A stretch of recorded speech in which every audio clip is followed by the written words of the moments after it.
Characteristics of particles of matter. तो first characteristics है कि particles of matter have space between them. मतलब जो मैटर्स होते हैं उनके बीच में, जो पार्टिकल के बीच में जो है एक स्पेस होता है। जैसे सॉलिड में देखिए किस तरह कम स्पेस है, लिक्विड में देखिए किस तरह से कम स्पेस है, गैस में देखिए किस तरह से कम स्पेस है। तो चलिए जानते हैं कि पार्ट कैरेक्टरिस्टिक्स ऑफ मैटर के जो पार्टिकल्स है उसके बीच का जो दूसरा प्रॉपर्टी। तो particles of matter have are moving all the time. ठीक है, पार्टिकल्स जो है वो सारे क्या होते हैं, मूव करते रहते हैं हमेशा। अगर एक चलिए एक और कॉन्सेप्ट जान लेते हैं कि अगर हम किसी चीज़ को ना गर्म करते हैं तो उसका काइनेटिक एनर्जी बढ़ जाता है। ठीक है, अगर हम किसी चीज़ को गर्म करेंगे तो उसका काइनेटिक एनर्जी बढ़ जाएगा। अच्छा, इसी वजह से क्या होता है कि अगर मान लीजिए को गर्म दूध में अगर हम चीनी मिला रहे हैं तो वो जल्दी मिल जाता है कंपेरिजन टू ठंडे दूध के। तो यारो चलो एक और कॉन्सेप्ट जान लेते हैं कि पार्टिकल्स ऑफ मैटर्स जो है वो अट्रैक्ट करते हैं एक दूसरे को।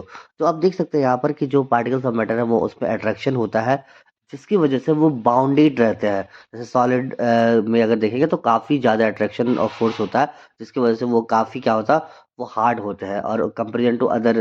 तो चलिए हम जानते हैं एक और टॉपिक, जो next topic is states of matter. से हम ये जानते हैं कि जो स्टेट्स ऑफ मैटर है वो तीन तरह के होते हैं। पहला सॉलिड, लिक्विड और तीसरा गैस होता है। तो एक एक करके चलिए आप जानते हैं कि सॉलिड क्या होता है, लिक्विड क्या होता है और गैस क्या होता है। सॉलिड की बात करें तो सॉलिड में क्या होता है कि जो इंटरमॉलिक्यूलर स्पेस होता है ना वो बहुत कम होता है, और उनके बीच में ही जो फोर्स ऑफ अट्रैक्शन होता है, जो पार्टिकल्स के बीच में अट्रैक्शन होता है वो बहुत ज़्यादा हाई होता है।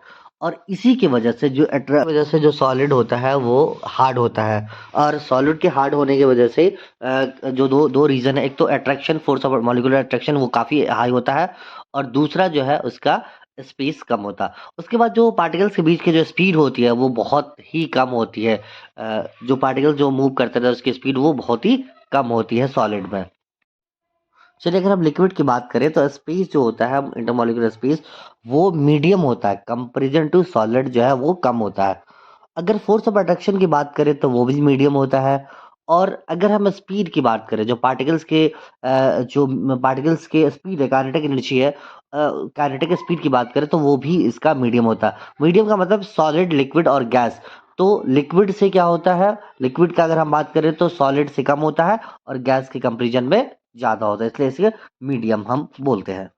अगर स्पीड की बात करें हम गैसेस स्टेट में तो जो स्पीड होता है वेरी हाई होता है, तभी ये जो भागते रहते हैं इसके पार्टिकल्स, फोर्स ऑफ अट्रैक्शन बहुत कम होता है, और स्पेस जो इंटरमॉलिक्यूलर स्पेस होता है बहुत ज़्यादा होता है।